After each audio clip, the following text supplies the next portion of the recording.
Bellinghausen, along with Maurtice Ivy, Hall of Famer, first Husker to surpass 2,000 points. I mean, you're pretty much in every Hall of Fame there ever could be.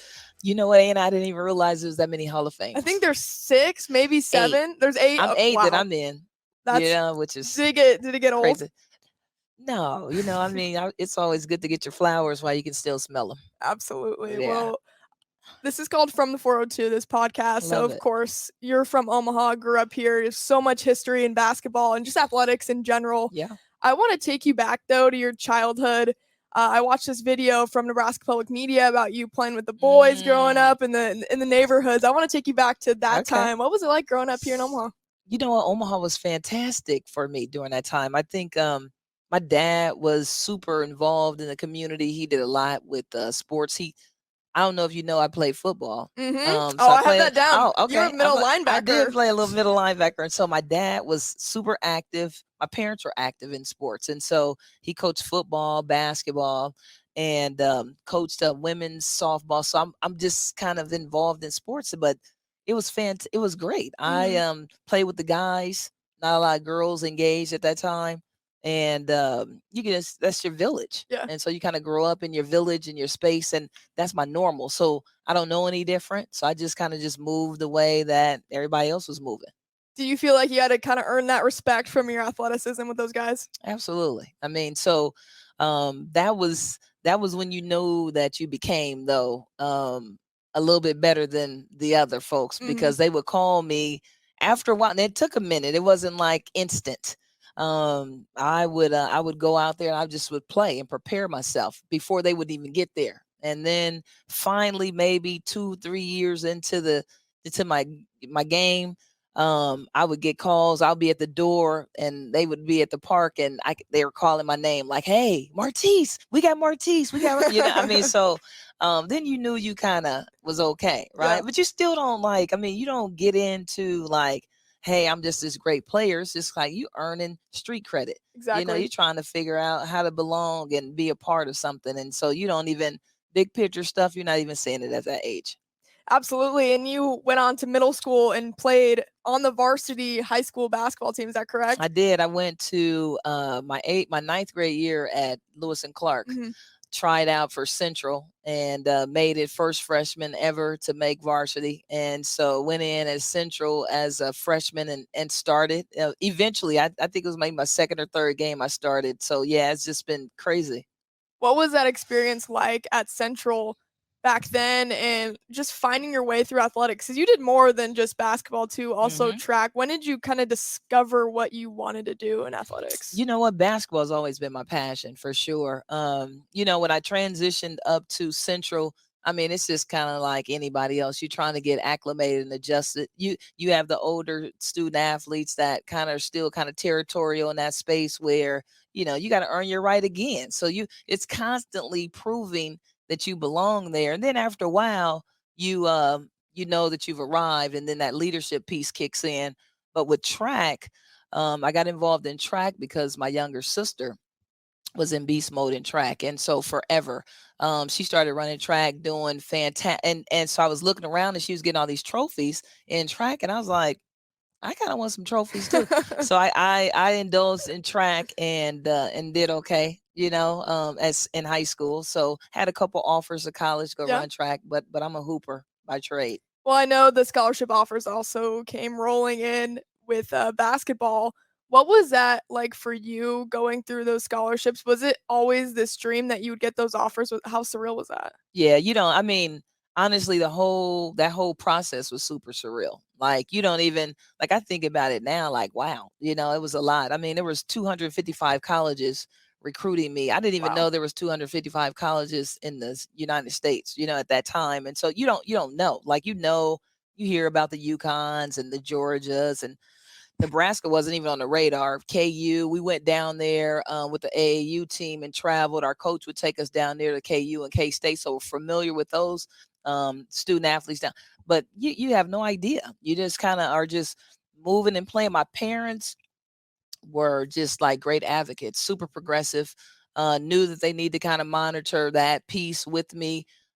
talk to the coach and just really kind of streamline that process for me so that I can, so I can still focus on the things I need to focus on, which like being a student Yeah. athlete, being a student first. We were still in season.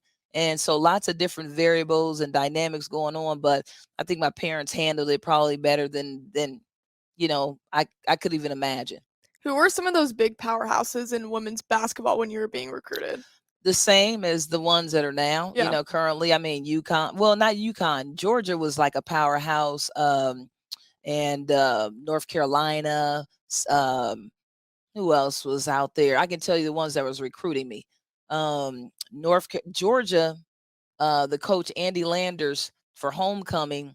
I was getting dressed for homecoming, waiting on my date to come, and so all of a sudden, my parents get this knock at the door. It's Coach Landers Oh my gosh. from Georgia at my parents' door, unannounced, right? And he was like, I'm in this big fluffy prom dress, for prom, and he's like, I just want to let you know that we want your daughter come to the University of Georgia to Oh play. my And so gosh.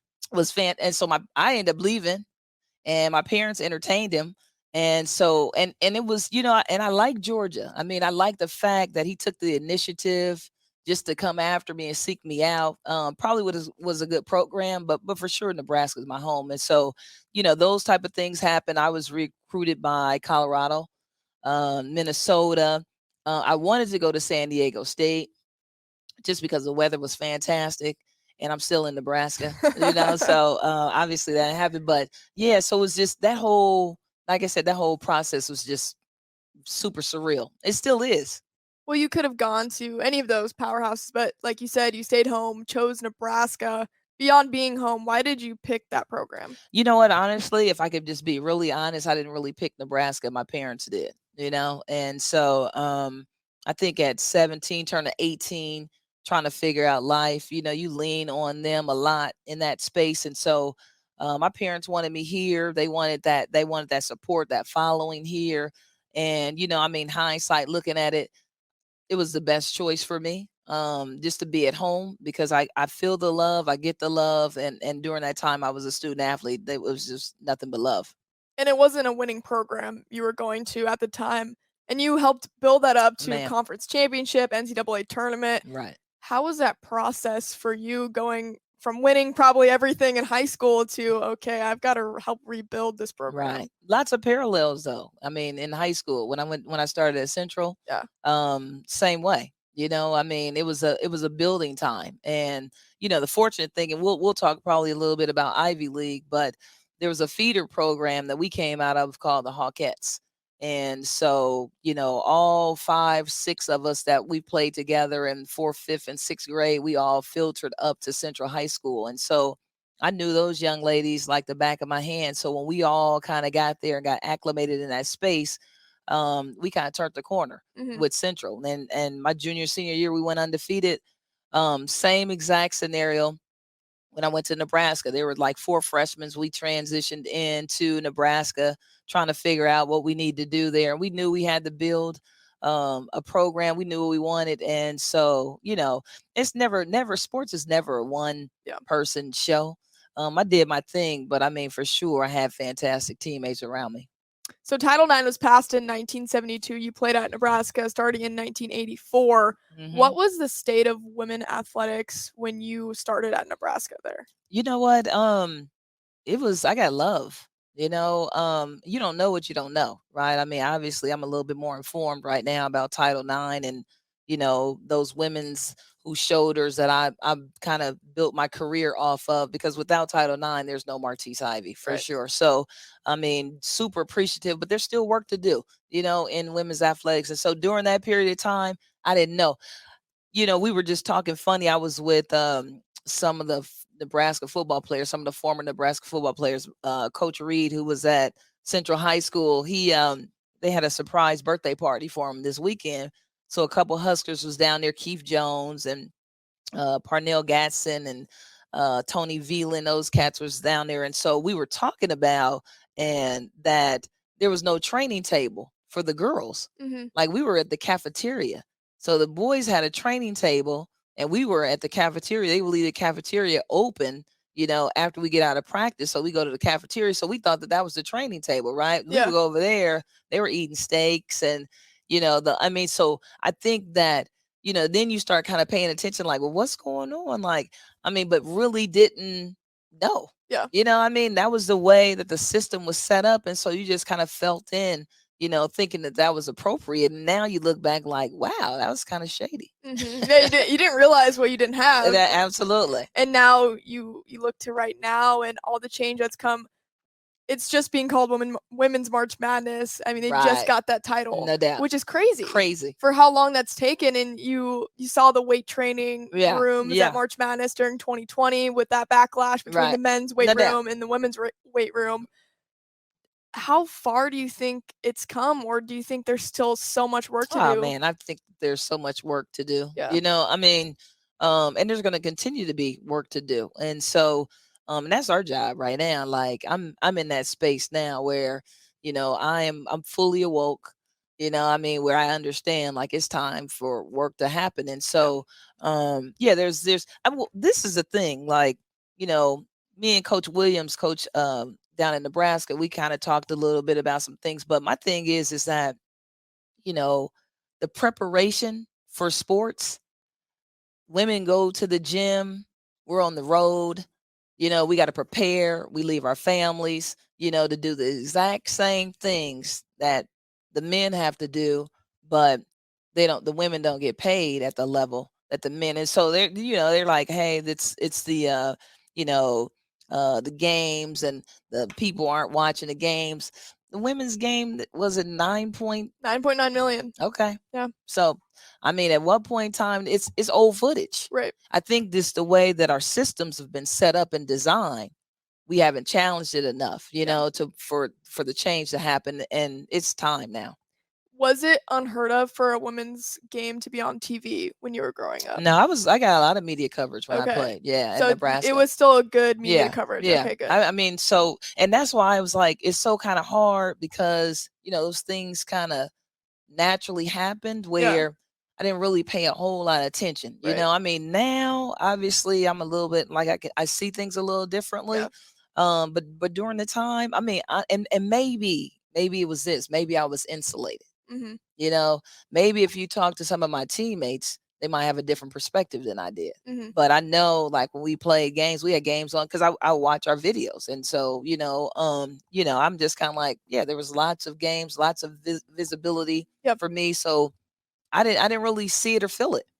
The saying's always been, if you build it, they'll come. I know Holly Rose says that over and over. Mm-hmm. The ESPN great herself, mm-hmm. and she's paved the way for so many women, especially in my career. How have you seen that grow just on the national scale? Because we just mentioned 9.9 million viewers for that championship game. Absolutely amazing. The Caitlin Clarks of the league. How do you amount that fame to how it's helping women's sports? Well, you know what? I think that we have to kind of figure out strategically how it's going to help, right? Mm-hmm. Because if we don't, the infrastructure is going to shift us right back into the space that we've been in, right? And so we have to, at this point in time, decide and let folks know what it is that we want, what we need in the game to elevate it to the next level. Obviously, the visibility is there, so folks are watching it. Yep. We have to. It is going to be a collective group of folks where we align ourselves together and we decide, like, hey, we need to shift the game. Mm-hmm. Now is the time, right? Also carrying on to the professional game, I know you played in the precursor to the WNBA. Mm-hmm. Can you speak to that experience of those early days of professional women's basketball? Yeah, it was amazing. The athletic women that could dunk, like that, it's funny because you old schoolers say, hey, well, you played the game, you play like a boy, you play like a guy. I'm like, not really, right?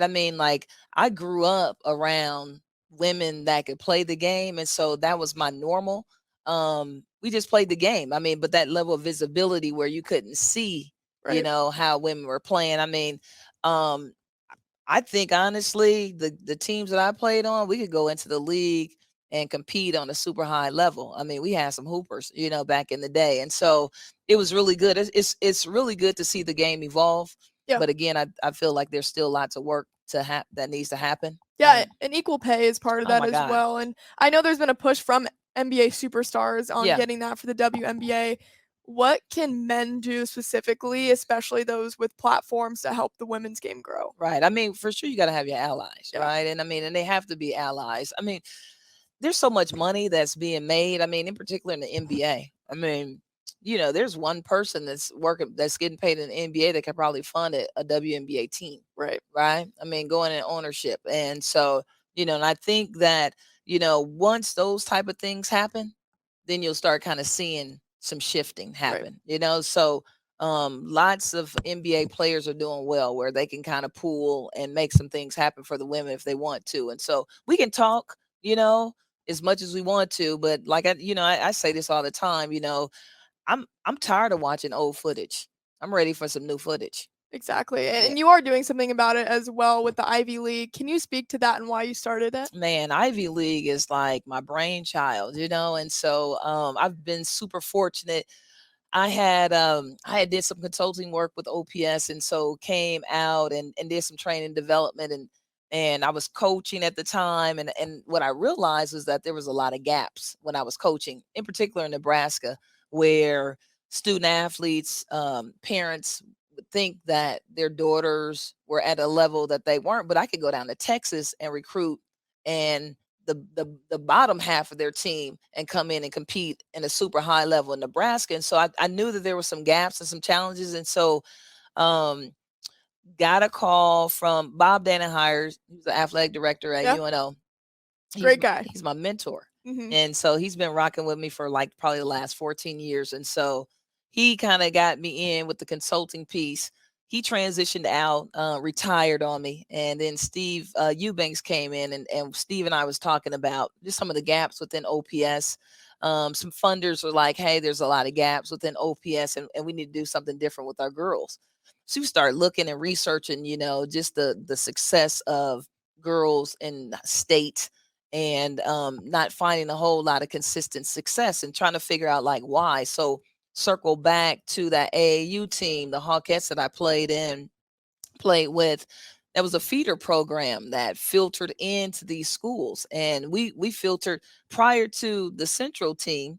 There was this Bryan team that were Hawkettes. They were older than us, and all of them went to Bryan High School. And prior to Central being state champions, Bryan High School girls, which you all came out of the same they were state Hmm. champions. And so, it's just kind of like, so that piece was working. So the feeder program. So we sat down collectively with Ivy League and talked about our gaps and what we need to do. I think it's important to have feeder programs, for our schools. But we also, so we create these islands of excellence, where our girls have places where they can go and compete on a higher level and win. Success breeds success, right? Yep. So Ivy League, we developed, we went in the lab for maybe about a year and a half and just kind of just figured out like what is it that we need to do. I pulled from a lot of my personal experiences as a student athlete, and I felt like, if I can incorporate those things into, and we did, and so um it's um it's it like I said, it's my brainchild. We went in there and I didn't do it by myself. Let me just say that I have wonderful people around me, but for sure in my mind, I knew kind of what we need to do. And so we started it, 4th through 8th grade girls. Um, we have basketball, volleyball, soccer, and we're rolling out golf in October, which is fantastic. And so we've serviced maybe about 600 student athletes, since our inception. And so that piece is like something that's needed. Yeah. I think we'll start seeing the influx of student athletes transitioning into the school systems where, they're going to have high athletic IQs. They'll be prepared, and for sure they're going to be loved by their village. And so we have this core called the Ivy Five, where that's what we're kind of built Ivy League around, and that is competitive. Obviously, we want our girls to be competitive. We want them to be prepared, highly skilled. We want to make sure they have high athletic IQs, and then, of course, like I said, the love with the village. And so that's our core values. Hmm. We put that together, and we want to just kind of create a pipeline of student athletes. All we do is training and development. We don't do any league play. We do some internal league play stuff, but we train and development, because I was always wondering, like, you got all these leagues going on, and they're, in my personal opinion, it's oversaturated, right? You got all these leagues going on. Who's working on their craft? Right. Who's working on their game? So you talked about the boys earlier at the Mhm. park, that when I would go across the street to play at Fontenelle Park, that's what I was doing, was working on my craft, Right. right? And so, I mean, and that's why my game every year it elevated, because the boys that I played with, their games were elevating. And so, I went along with the ride, then my game elevated. And so now we play leagues and leagues and leagues. Who's working on their left hand, their right hand, layups, their IQ? Who's doing that? We are. Ivy League is doing that. That's our niche. That's our gap. And we'll have an influx of student athletes. Like I said, they'll transition into the school system, and they'll be game changers, right? And so, and that should happen. I mean, that should be our normal Mhm. conversation, Right. where it's like, yeah, we got young girls that are hooping, and they can hoop. And so now, or you're like, oh, you play like a boy. You just play like an athlete, Yep. Play right? like a girl. That's it. Just play. And this can help the pipeline for Nebraska, Oh man, Creighton, come on now. Omaha, and having that Absolutely. in-state talent Come on. stay in Come on. Nebraska. That's it. That's the biggest thing, I That's feel it. like. Right. Absolutely. So, I mean, and then we got to ask ourselves, why not? So, I mean, for sure we have it. So we build it, and they are coming. I mean, so, but for sure we got to have that support too. Yep. We got to get the love from the community. Those big schools, like I've connected with Coach Williams. I talked to Mike West over at UNO, Bellevue, all the schools, colleges, St. Mary's. I mean, so we've kind of, Kevin, Yep. we kind of talked about, and those connecting schools and universities, and not, and doing something a little different. Not the photo shoots where you go in, like, take some picture with the kids. That's like, no, something that's sustainable, Yeah. and that's going to benefit our young girls. Not the conversation piece. Like, the conversation is old footage. Mhm. Like, I'm past the old footage stage. Like, I'm ready to create some new footage, some new things that we kind of transition our young student athletes into a space where we nurture them, they grow, and they get opportunities, right? And so that's what I'm standing for. So that's my agenda right now at Ivy League. How can the community help you? I mean, for sure, right now we're in fund development space, right? And so after 5 years of having your nonprofit, then you have to go out and you got to raise money and get other funders. And so we're in that space right now. So we have an event. I lost my dad 2 years ago, and that was my anchor. My parents been married for 58 years, and so that was tough. And so my dad, because he was super involved in the community, I decided that I wanted to kind of do something on behalf of him and give him homage. And so we're having a Tom Ivy Day. City of Omaha gave him the Tom Ivy Day. So on May 8th, we'll be down at Tiger Tom's celebrating, kind of breaking bread and just kind of having some cocktails and just kind of networking. And hopefully we'll be giving to Ivy League's golf program. He was an avid golfer, outside of coaching football and basketball. And so that's going to give us an opportunity, like I said, to kind of connect and do some things. But we gotta raise some money for Ivy League just to keep our operations going, and I don't want it to be like every month, every year we're struggling to try to get. No, I mean, we need to figure out, how we have reoccurring funding coming into our program so we can take care of our young girls. Talked about it a little bit earlier, but people can talk and discuss things all they want, of course. Why were you somebody that wanted to make change and physically go out there and do something? Man, you know what? Because the real model that I grew up with was Tom Ivy and Hazel Ivy, that I seen them out in the community making a difference. I'm just an extended version of them, I mean, so that's my natural, I mean, normal. And if not me, who? And so it's just kind of like, I mean, because I've had so much success as an athlete, I mean, it is really, it's not even about me anymore, right? I mean, you talked about a Wikipedia, but you can Google me at this point in time in my career. So it's time for me to pass the baton so I can groom who's up next, right? And I want to make sure that we build islands of excellence, like our kids are in good shape when they transition into this other space, right? And so I want to be a part of that. I want to be one of the faces of game changers for youth sports. And so I'm working my butt off right now and to make that happen. When you look forward into the future, what do you want to see in a world where women's sports is thriving? What do you picture in your mind? Man, for sure. You know what I want to see? I want to see representation, not just in athletics, but in the boardroom after you compete athletically. You're in the Hall of Fame and you're at the board. And matter of fact, you're running the board. Women in leadership roles, I mean, where it's a given and it's our normal, right? I mean, not something that we see and then it's kind of like, wow, there's a woman. No, it's like, when you see your first black president, right? It's just kind of like, wow, I mean, it happened in our lifetimes, but it should be more normal. Right. Let's get get the most qualified folks in the space where they can do their job, right? And so we got a lot of work with our systems. We really do. We got a lot of work with our systems where we got to make some changes within our Yeah. systems because people are still caught in this old paradigm of thinking. And so it's just time for us to shift.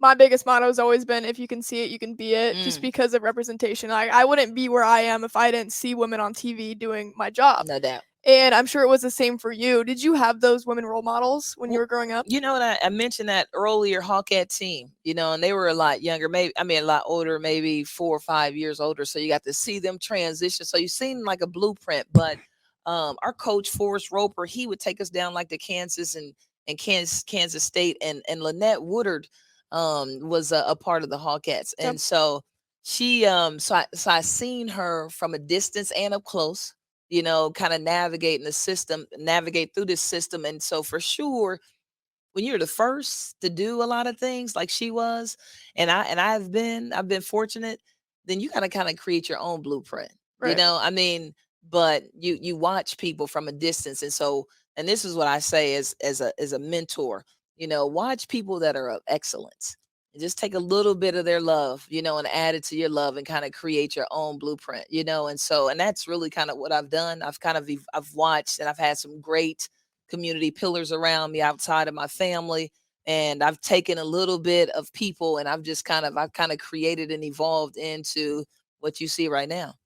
In your mind, what makes a successful athlete in person? Because you've seen it over the years, and I'm sure you've dealt with plenty of successful people who talk about excellence. In your mind, what is that? We got to put the work in, right? I mean, we don't want to put the work in. I mean, it's just kind of like we want to kind of skimp and bypass all the processes. Yeah. Like the processes are what makes you, right? And so we are in a world where everything is instant. You want that instant success. That's not the way you're going to be able to get it. And so you got to go through the grind. You got to go through the process. And then if you don't, then I don't think that you're going to be able to sustain it. And so you got to put yourself in a position where you got to research, you got to learn, you got to put the work in, and you got to want it, right? I mean, so I always say this: let the young you. And my aunt told me this. She said, "Let the young Maurtice take care of the old Maurtice." So let the young Ana take care of the old Ana, right? So yeah, that means you got to put the work in. Absolutely. Well, I love it so much. Where can we find the Ivy League? Where can people donate and give? Yeah, you know what? I mean, go to our website at the ivyleagueusportsacademy.com, and there's a donation page on there. You can kind of take your time and walk through our website and check us out. Let us know what you think, and definitely come love on our girls. Come out to our programs, check us out. We want the community involvement. That's part of our village, and so we definitely want them involved in our process. Maurtice, thank you so much, especially for everything you do in the community. We really appreciate your time today. I appreciate it. You've been fantastic, by the way. Thank you. I appreciate it. No doubt. Awesome. Thank you. Thank you. A